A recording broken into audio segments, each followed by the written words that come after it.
That's just your imagination, that's all. That's what my aunt used to say, too. But it's not. Why don't you get some sleep? You'll feel a whole lot better. No, I won't.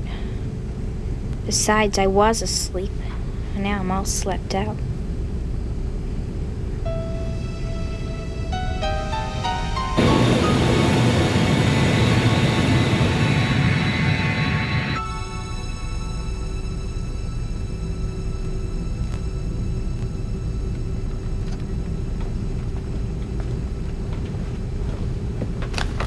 See anything?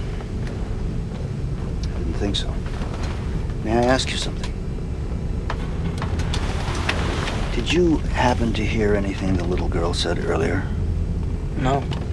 Well, she was telling Miss Stevenson that she didn't think she could go to sleep because she had already been asleep. I also had been asleep. What about you, dear boy? What about me, what?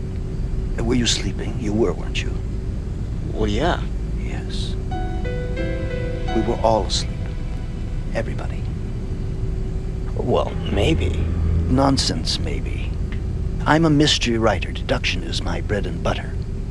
Don't you think if someone had been awake when all those people were eliminated, that person would have screamed bloody murder and awakened the rest of us?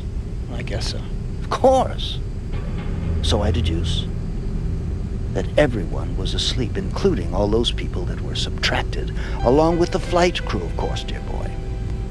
Could you call me Albert, please, Mr. Jenkins? That's my name. Oh, I'm sorry, yes, of course. Yes, I'm upset. When I'm upset, I tend to get a little patronizing. Please forgive me. It's just that I'm trying to figure this thing out. Well, do you have any ideas? Well, if it were just the plane, I could easily come up with a scenario. What scenario? Well, let's say, for instance, that some shadowy government organization decided to conduct an experiment and we were the test subjects. And the purpose of such an experiment, given the circumstances, would be to document the effect of serious emotional stress on a number of ordinary Americans. And the scientist who designed the experiment loads the oxygen system of this plane with an odorless hypnotic gas. After this is released into the air, everyone falls asleep, with the obvious exception of the pilot, who is breathing uncontaminated air through a mask. Then the captain lands the plane at a secret airstrip in Nevada, let's say, whereupon, with the exception of the 9 randomly chosen test subjects, all the sleeping passengers are carefully carried off the plane and placed aboard another identical plane. The captain then gets Flight 29 airborne again and returns it to its original altitude and heading. He activates the autopilot. He disables the radio systems.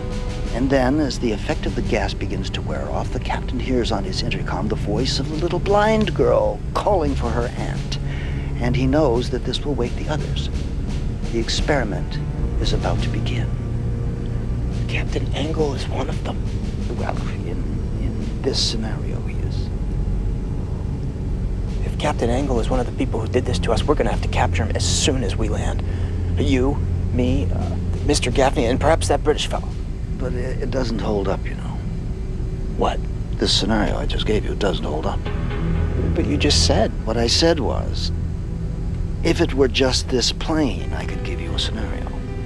But unfortunately, it's not just this plane. The city of Denver is probably still down there, but all its lights were off, if it was. And it's not just Denver, I can tell you that.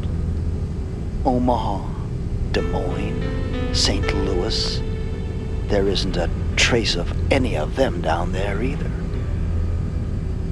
Now, what has happened has not just happened on this plane. And that's where deduction breaks down.